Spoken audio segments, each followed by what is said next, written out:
Once the quilt is turned clockwise, the pins that are in the left side of the quilt will end up being turned and over to this side. That's why the direction of your pins are so important, so that when you're ready to remount it, the pins that are holding the side borders together now will be oriented correctly so that you can simply grab one pin, take it out, stick it back in, catching the canvas underneath. In preparation for turning, I've taken the quilt backing roller, the canvas for the quilt back, and I've taken that under the quilt top roller and right up over the top. That's going to keep this edge nice and straight so that I can turn the quilt, lay it across this roller, and pin it onto the edge. Once I start winding it up, this is going to drop down under that quilt top roller onto the backing roller. It's important that if you have a 4-bar system such as this, that you attach the quilt once you've turned it to your backing roller. The reason for that is the quilt's going to be quite cumbersome as it builds up on this roller, and you don't want it on this front roller encroaching on the space you have to quilt or pulling down, causing the machine to drag on your fabric.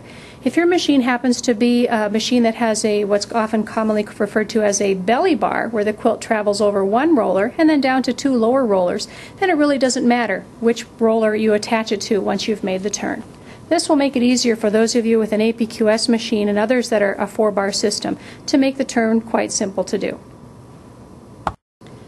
Well, I've turned that quilt 90 degrees clockwise. You can see just a little bit of the top border up here. This is the top border, now turned to the right side of the frame. And along the bottom is the border that would have been on the right side to begin with. All the pins that are in there currently were pinned as I quilted the quilt. I added those and let them ride along as the quilt rolled up on the pickup roller. Now remember, because I'm left-handed, all of those pins were pointing up on the right-hand side, so that when I turned them, I can pull them out with my left hand and stick them right back in. If you are right-handed, you want your pins to go the opposite direction, because once you've turned it, those side pins are going to be heading that direction. So you want to be able to take a pin out with your right hand and stick it right back in. Basically, you don't want to get harpooned and leave blood on a quilt. That's what's going to make it very easy.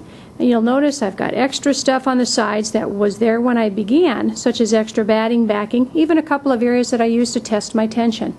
I will trim that off to about 1 inch all the way along the edge.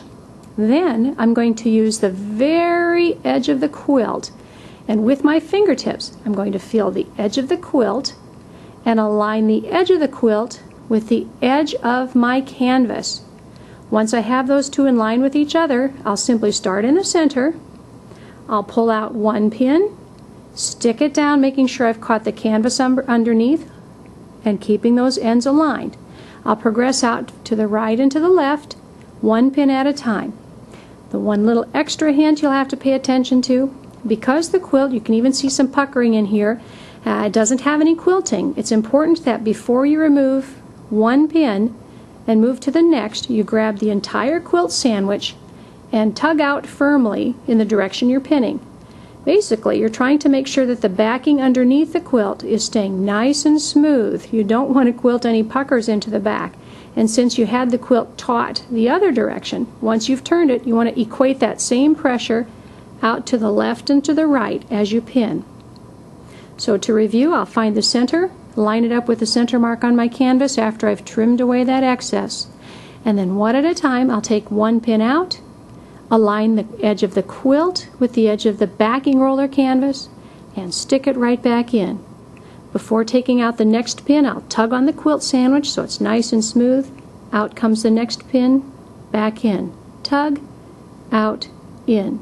Tug, out, in. And since those pins are already oriented for my left hand, it's going to be a very quick process. Let me trim that away, and then I will start pinning so that you can see how easy it's going to be.